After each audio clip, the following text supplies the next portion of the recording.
Buenas, hoy, 1 de mayo, Día del Trabajo, en los especiales festivos Caracol, vamos a hablar de los 200 años del fin de la esclavitud que se están conmemorando en esta época. Minutes after they took I from the bottomless pit, but my hand was made strong by the hand of the Almighty. Con esta canción de redención de Bob Marley, contando la historia de los viejos piratas que los sacaron del fondo de las minas y los metieron en los barcos y los vendieron, y de cómo la fuerza del Todopoderoso hizo sus manos grandes y les ayudó a atravesar todo ese tiempo tan terrible, y cómo es una canción de redención y cómo hay que emanciparse de la esclavitud mental, nos decía Bob Marley.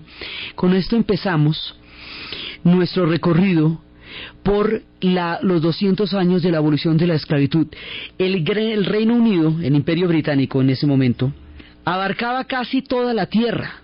Entonces, el momento en que se decreta la abolición de la esclavitud en el Reino Unido, pues es prácticamente en todo el planeta donde va a terminar, porque ellos eran los que tenían en ese momento el imperio más grande de todo el mundo. Esto es en 1807. Finalmente termina la pesadilla más aterradora, uno de los episodios más vergonzosos de la historia. Eran 3/4 partes de la población del planeta Tierra vivía dentro de alguna forma de esclavitud o servidumbre. Para el momento en que se logra la aprobación de la ley que termina con la esclavitud en Inglaterra.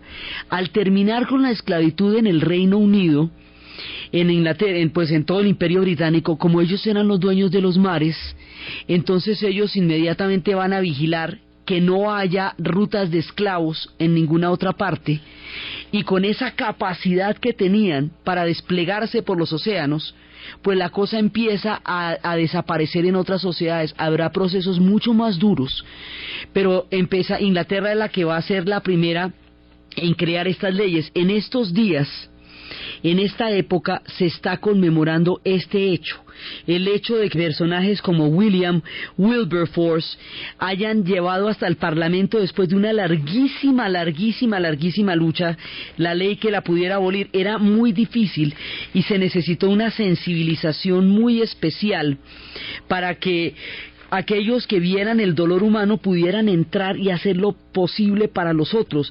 Hay las historias de Kwonga Obangi Congo, que fue él nació en 1557 en Ghana, y él va a escribir un libro. Es de los pocos que va a poder tener la oportunidad de escribir un libro. Los cuáqueros fueron los primeros en oponerse. Ellos en principio se opusieron a toda la esclavitud, en todas sus formas.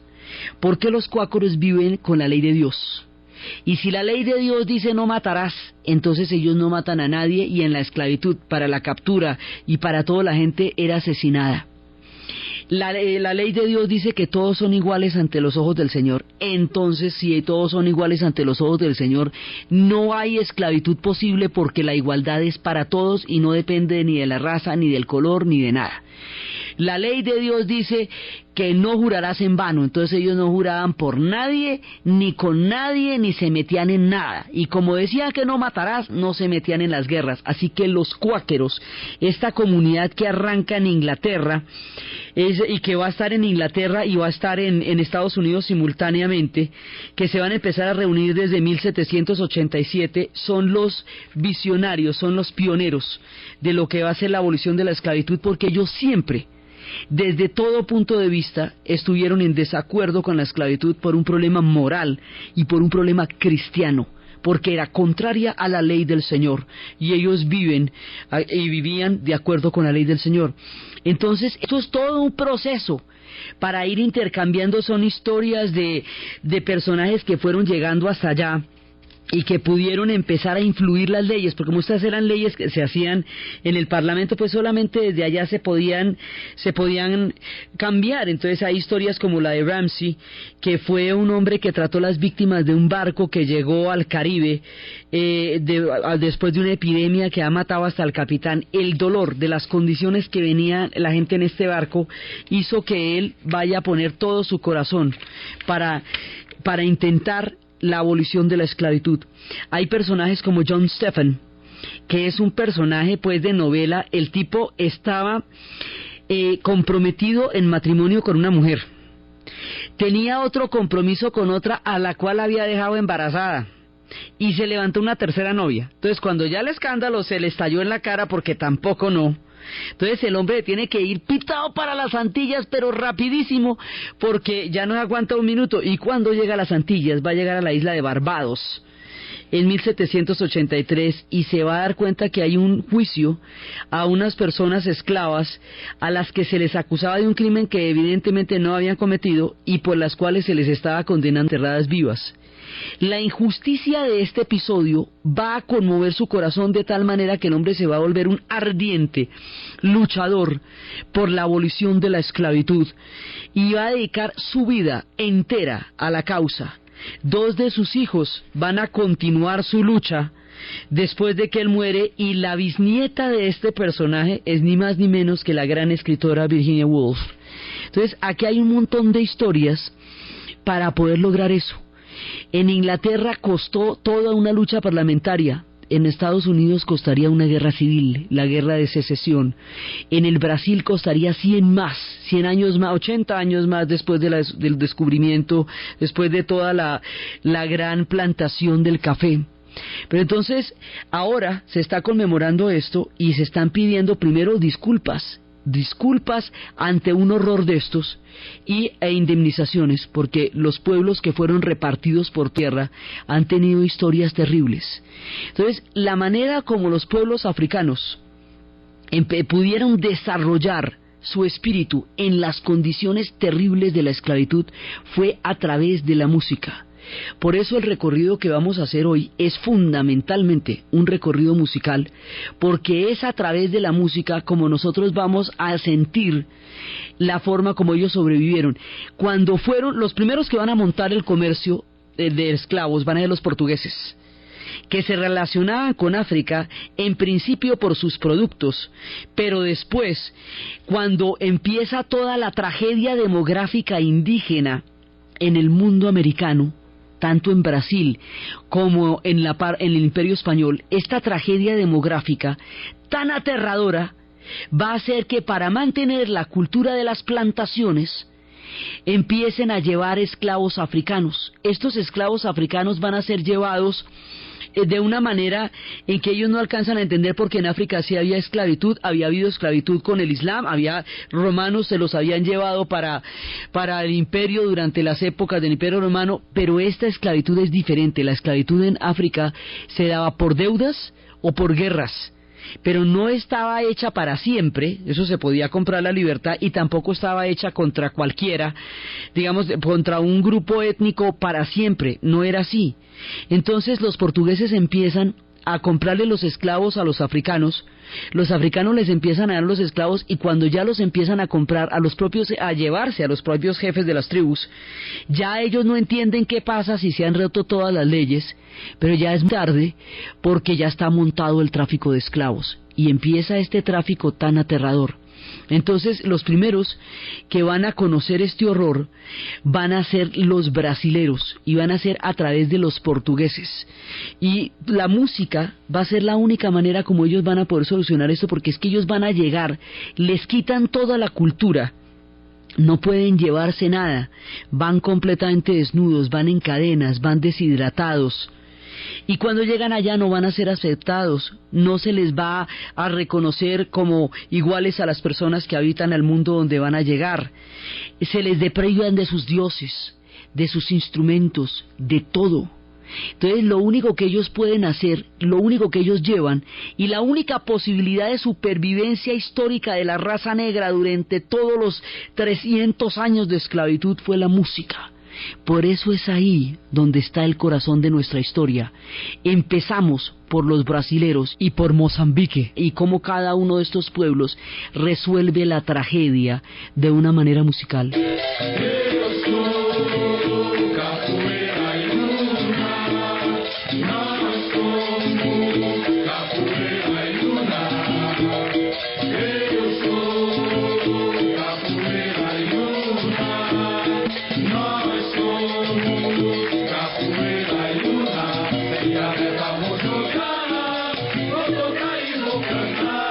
Al llegar, ellos primero salen de los pueblos africanos y van a tener que encontrarse con un montonón de tribus, de un montonón de pueblos, y con esas tribus y con esos pueblos van a tener que conformar una sociedad secreta, envuelta en el más grande peligro, una sociedad donde pueden ser azotados, vendidos, mutilados, quemados en cualquier momento. Pues en todas las ciudades del Brasil existía en esa época un lugar que se llamaba el Pelourinho, que era donde los azotaban.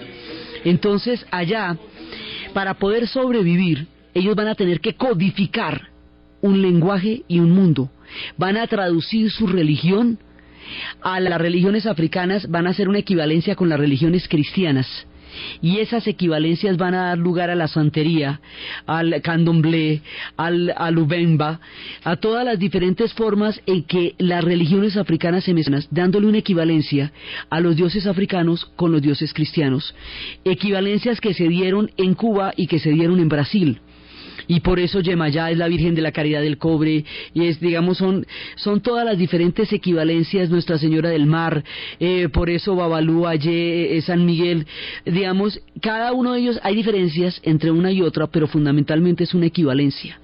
Esto que estábamos escuchando, que era capoeira, se va a volver para poderse defender físicamente del peligro de lo que significaba estar en una situación tan difícil como la que ellos estaban en ese momento en el Brasil. Para eso ellos desarrollaron una especie de baile que, si usted lo ve, parece un ballet, pero en realidad son artes marciales. Es muy antiguo eso, pero va a desarrollarse mucho ya después, hacia el siglo XIX. Entonces es una manera como una danza, pero esa danza es una danza de defensa, y eso era lo que estábamos escuchando, que es capoeira. Cada uno de los pueblos de África va a resolver la tragedia de la esclavitud de una manera musical diferente. Los brasileros lo van a resolver, o sea, los pueblos yoruba que van a llegar a Cuba lo van a resolver a través del guaguancó y a través del son. Los pueblos yoruba que van a llegar al Brasil lo van a resolver a través de la samba. Los pueblos de Mali lo van a resolver a través del blues. Los pueblos de Benin lo van a resolver a través del souk. Y eso es lo que vamos a ver, cómo resuelven la tragedia. Los brasileros, que son los primeros en entrar en este terrible contacto y que fueron llevados en número de 6 millones, van cantando desde lo más profundo del dolor, dando una musicalidad bellísima y maravillosa.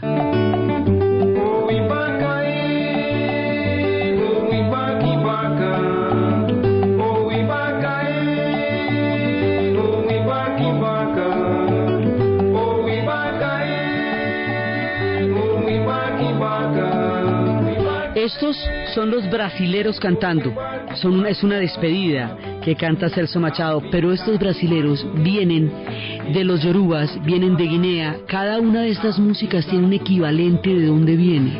Escuchamos de dónde viene, de los pueblos afroportugueses que primero vivieron el tráfico y empiezan a cantar, y con ese ritmo en el corazón los brasileros van a crear lo suyo.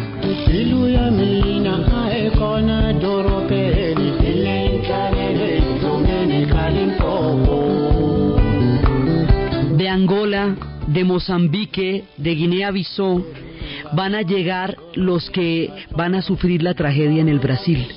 La tragedia en el Brasil está dada no solamente por las primeras plantaciones, por el azúcar y por el mundo que fue creando alrededor de toda la gran riqueza de lo que fue Bahía, de todo esto, sino que después Cuando ya se había abolido la esclavitud en la mayor parte del mundo, es cuando empieza el comercio del café en el Brasil, y eso es lo que la va a prolongar 80 años más, va a ser de los últimos países en terminar con la esclavitud. Entonces ellos se van relacionando musicalmente con los pueblos de Mozambique y de Angola, de donde ellos vienen, con la capoeira que estábamos escuchando, que procede también ahí de Mozambique y ahí de Angola. Estos pueblos africanos van a tener que aprender a sobrevivir en un nuevo mundo, creando una fusión y un sincretismo de historias, de lenguas, de música, para poder sobrevivir a una situación terrible en la cual ellos, como diría Malcolm X, fueron secuestrados. Malcolm X decidiría que el ser humano, que el hombre blanco secuestró más de 40 millones de personas y las llevó a vivir como esclavos por el mundo entero, porque esta gente era sacada de las aldeas. Y esta gente, y la mitad de la aldea moría defendiendo a los que se iban a llevar. Luego los montaban en estos barcos aterradores donde iban encadenados, donde la mitad llegaban muertos, y eso era una mercancía, lo llamaban, era una mercancía que tenía un margen altísimo de muerte, o sea, un pedazo de la mercancía se perdía porque no se les consideraba humanos. Entonces, esta gente va a tener que sobrevivir en las circunstancias más duras, y van a llegar pues a Recife, van a llegar a Bahía, y le van a dar la identidad histórica a Brasil. Y más adelante de toda esta música van a surgir los grandes que el mundo conocerá, que serán Toquinho, Vinícius, y que retoman siempre en su música toda la historia que viene detrás. Do carne de fossa, eu sou quem eu sou. Eu saio da fossa, xingando e magoou. Você que ouve e não fala, você que olha e não vê, eu vou lhe dar uma bala. Você vai ter que aprender a tonga da mironga do cadumete. Después de implantado todo el tráfico por el imperio portugués, viene el imperio español. Y el imperio español lo va a sacar para las Antillas, para las plantaciones de azúcar, particularmente en Cuba y en República Dominicana y en toda la zona de las Antillas, donde el mercado del azúcar va a convertirse en una fuente de riqueza gigantesca. Esas condiciones en las cuales ellos tuvieron que trabajar en las plantaciones eran particularmente terribles.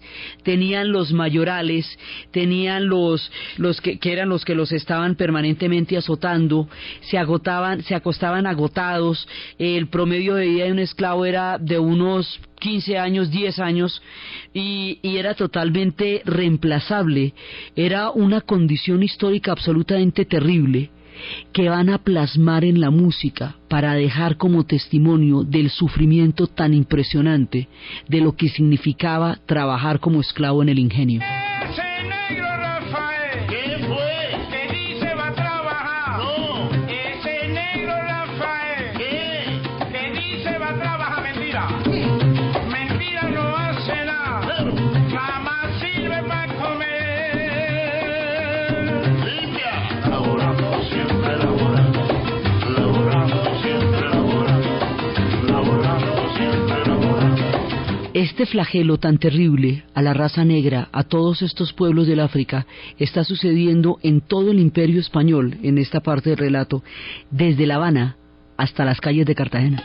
En los años 1600, cuando el tirano mandó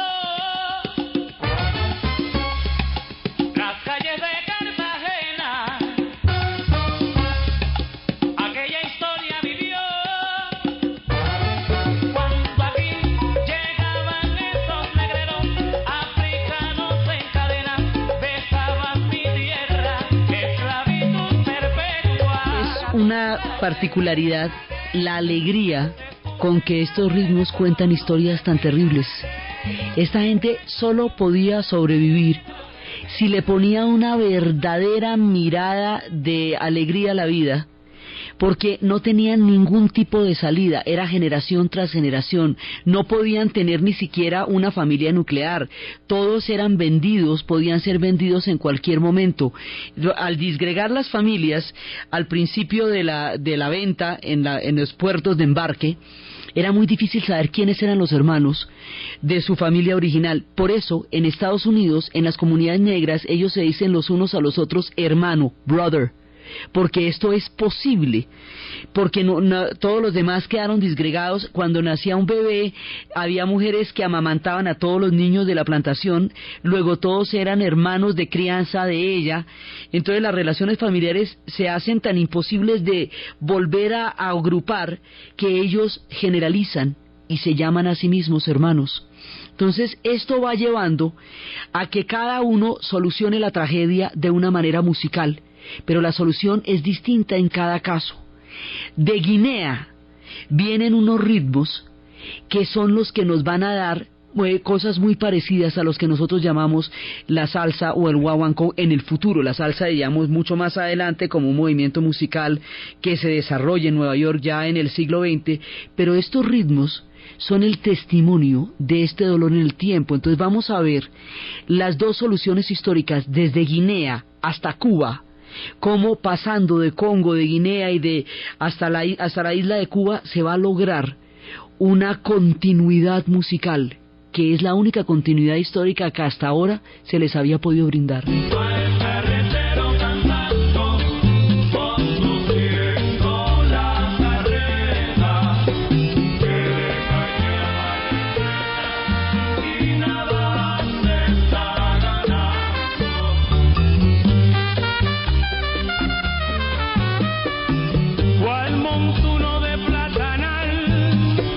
Estas tierras de Oriente que estamos escuchando, ¿de dónde vienen estos ritmos? ¿Cómo llegaron allá? Pues vienen de Guinea, y esta es la manera como en África se cantaba esto mismo que los cubanos van a convertir en sones orientales.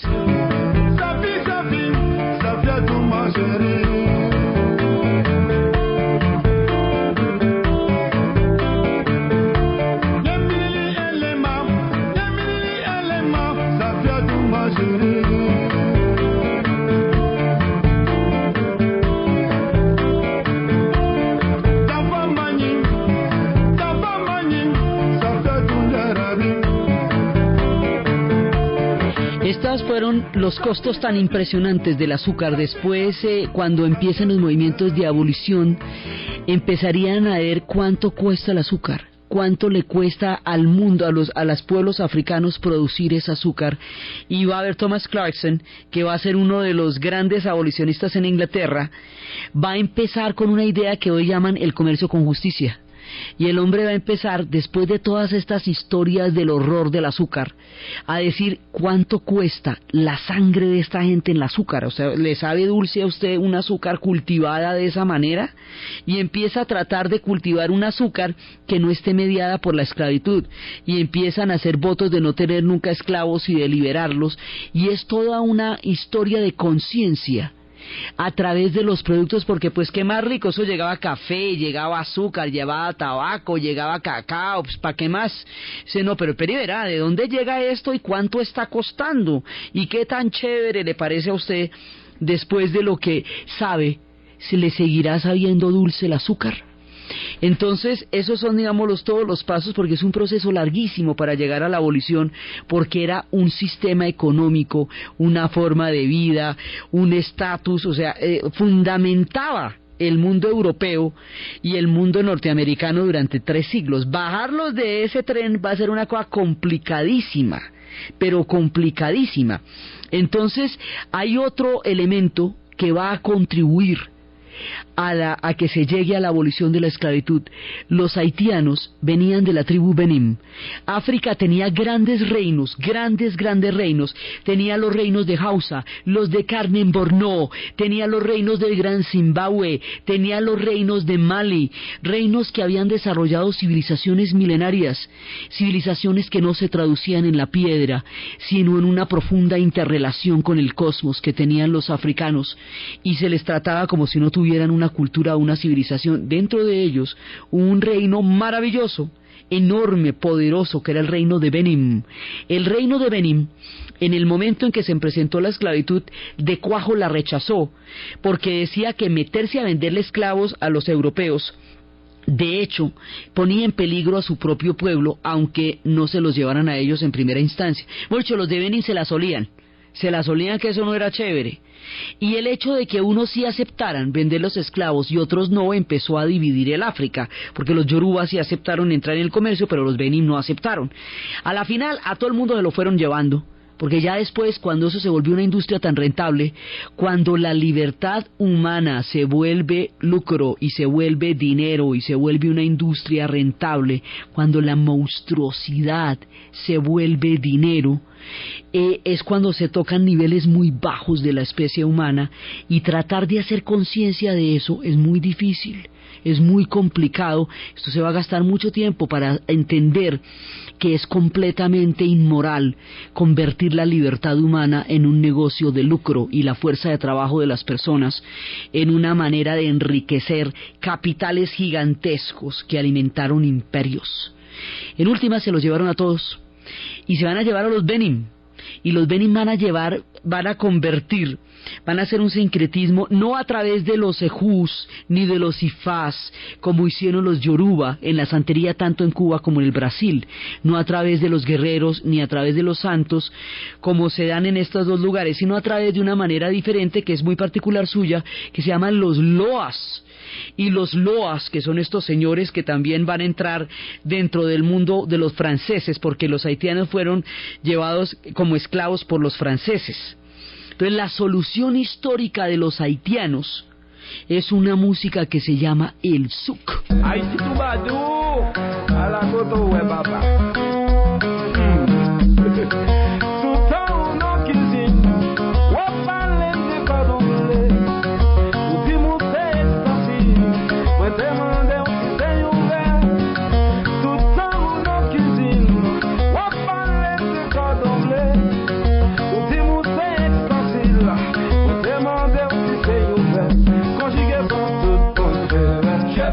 Las razones por las cuales Inglaterra no aceptaba la abolición de la esclavitud era porque decía que si ellos abolían la esclavitud en el Caribe, le iban a dejar todo el tráfico en las manos a los franceses. Entonces que ellos no les iban a dar, como eran los enemigos acérrimos y los que se estaban disputando los mares en ese momento y los imperios, entonces que ellos no le iban a hacer eso a Francia, no le iban a dar esa facilidad a los franceses. Resulta que los haitianos van a tener una rebelión, la cosa más impresionante, rebeliones que están narradas en el siglo de las luces, de Alejo Carpentier, y ellos van a hacer una rebelión que va a durar, una rebelión poderosísima, de más de 12 años, brutal, dirigida por un personaje que se llama Toussaint Louverture. Toussaint Louverture va a levantar a todos los esclavos en Haití. Haití va a ser el primer país que se va a liberar, el primero que se va a independizar, con una historia muy fuerte que también contamos aquí en su momento, contamos la dolorosa historia de los pueblos haitianos. Cuando Haití se independiza, cuando Haití abole la esclavitud, que eso se hace inmediatamente, entonces ya no hay pretexto para que se siga manteniendo el tráfico de esclavos en el Caribe, siendo que los franceses salen del escenario con la independencia de Haití, y más adelante ya el último pedacito que les quedaba con la venta de Luisiana, pues ya no pintarán allá. Entonces eso también se necesitaba. Esta rebelión haitiana va a ser fundamental para llevar a la decisión de la abolición de la esclavitud en Inglaterra, porque acaba con un pretexto que ya no tenía validez, y nos muestra las historias de los haitianos a través de todo su espectro de la religión vudú, que es una religión de la sanación, que es una religión de la hermandad.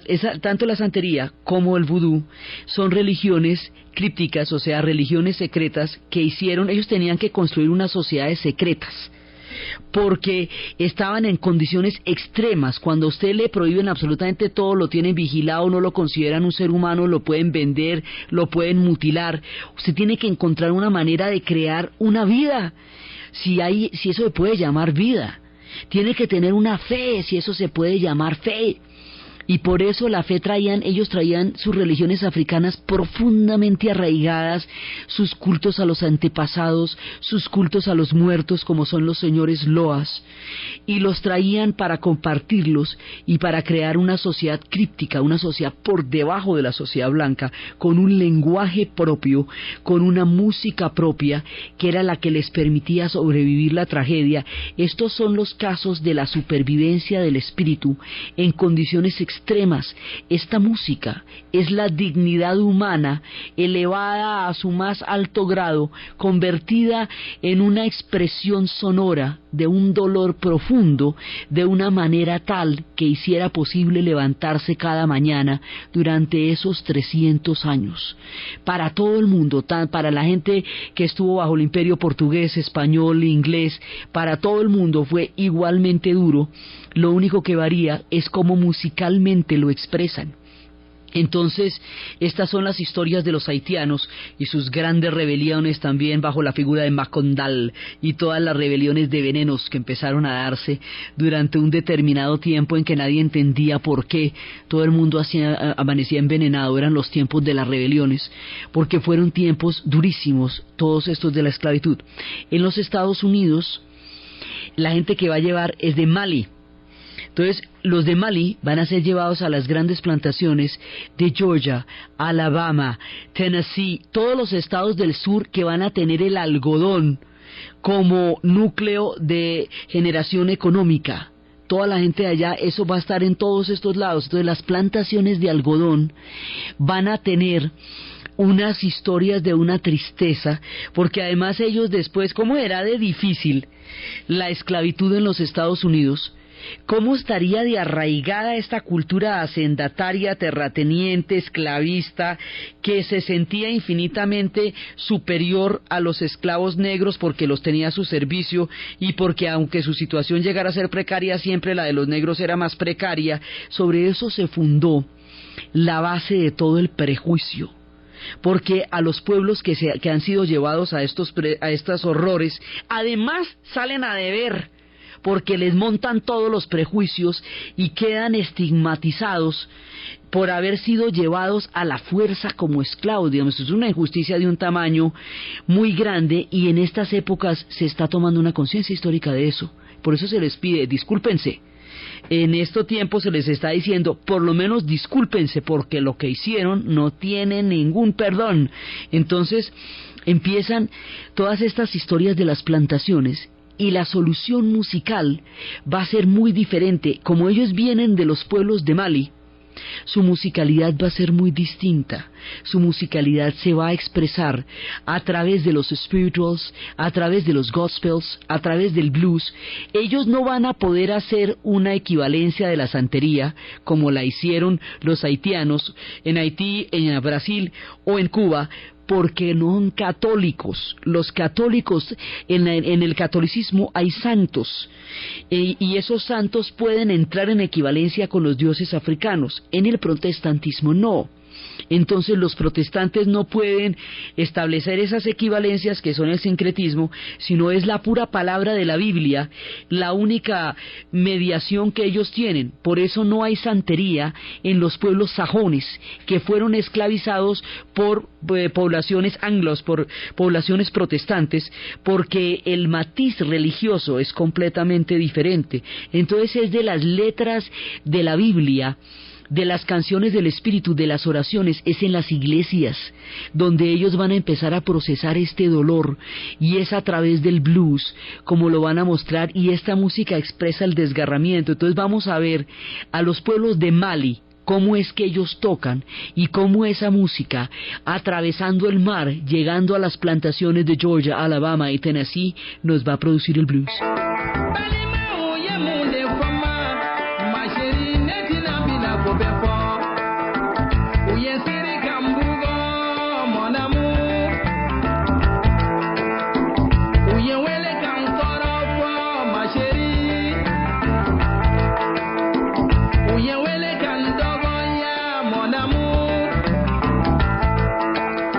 Esta música de Mali, estas historias así profundas, esta musicalidad tan entrañable, va a dar origen al blues y John Lee Hooker nos va a contar cómo suena eso.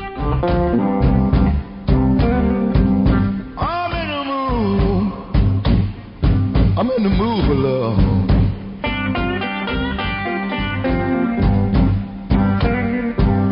I'm in the mood. Baby, I'm in the mood for love.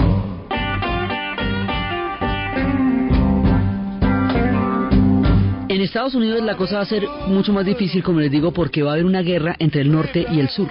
El norte industrializado y el sur esclavista. Esa guerra va a romper a los Estados Unidos como nunca en su historia se han visto. Es la ruptura más grande, el desgarramiento más profundo que ellos han tenido como nación. Fue una guerra sangrientísima y con todo lo dura estaba apoyada. Los abolicionistas estaban haciendo lo mismo que en Inglaterra. En Estados Unidos también estaban haciendo unas campañas muy duras contra la esclavitud, y la figura, pues de todas las figuras de ellos van a estar en contra de la esclavitud. Y finalmente lo que pasa es que lo paradójico de esto es que a las comunidades negras no las van a dejar pelear por su propia libertad.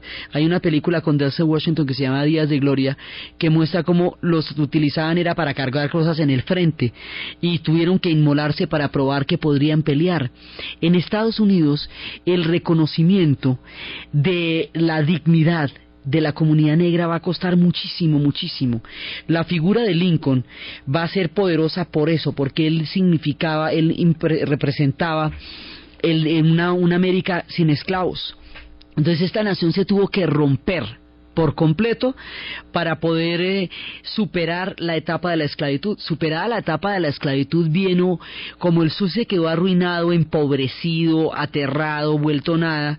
Entonces a las comunidades negras se les echó la culpa de la ruina del sur y se les sometió a un paquete de legislación terrible que se llamaba el Jim Crow System, que era separados por iguales, un apartheid, pero mucho tiempo antes que en Sudáfrica, y se les sometió a un escuadrón que hacía matanzas amparadas por la noche y que estaba integrado por las mismas autoridades, que se llamaba el Ku Klux Klan, que salían vestidos con capuchas a quemarlos y a mutilarlos y a ahorcarlos delante de sus familias. Un escuadrón de la muerte con una cantidad de emblemas y de simbolismos que campearon en la nación durante mucho tiempo, hasta que se fue formando una conciencia histórica que empezó por el movimiento para mejorar la comunidad negra, hasta que Martin Luther King tuvo un sueño que fue capaz de hacer crear la conciencia histórica sobre un pueblo que ya había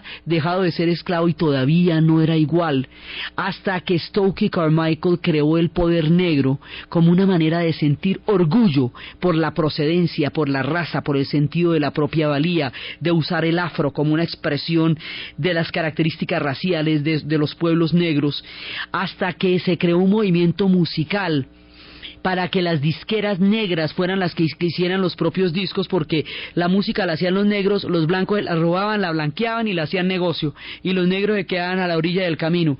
Para eso se hicieron los sellos de la Motown, y sucedió toda la revolución de las disqueras y de las WhatsApps, y empezaron a crear un género que se llamaba el soul.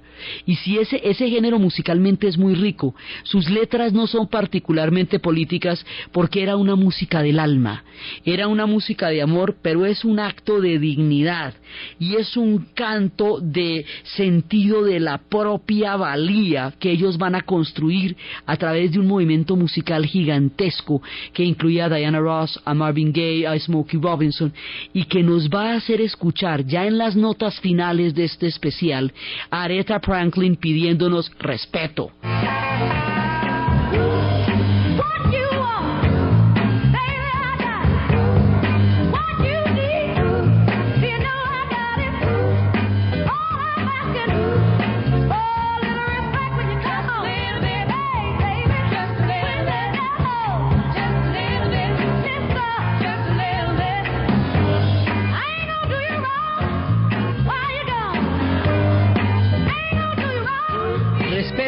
Deletreadito deletreadito en inglés, RES, es cada una de las siglas de la palabra respeto, era lo que decía Aretha Franklin, y siendo una canción de amor y pidiéndole ella a su compañero que la respete, se convierte en un himno de la época, porque lo que estaban pidiendo es respeto, y lo que siguen pidiendo es respeto.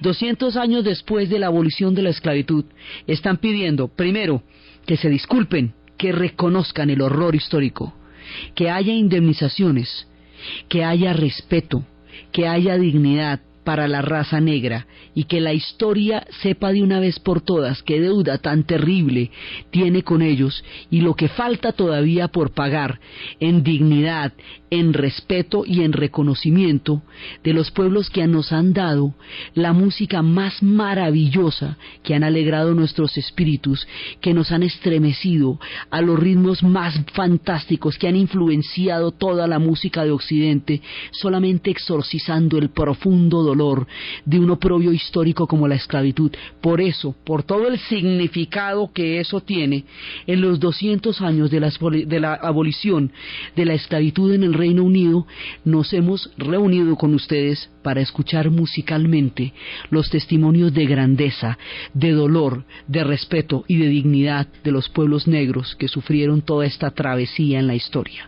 Entonces, desde los espacios de la dignidad histórica, desde los barcos, desde el coraje de los abolicionistas, desde la fuerza del espíritu de los africanos que con la sola música fueron capaces de sobrevivir, desde los sufrimientos de las plantaciones, la amargura del azúcar, la resistencia de la capoeira, los venenos de Macondal, las historias que se cantaban en las plantaciones del trío Matamoros, la alegría dulce de esta tristeza amarga que estos pueblos cargarían por 300 años, la memoria histórica que aún queda y la búsqueda del respeto en la que todavía están.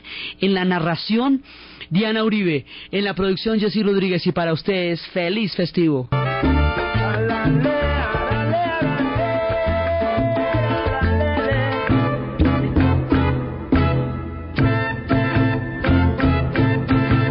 Las caras lindas de mi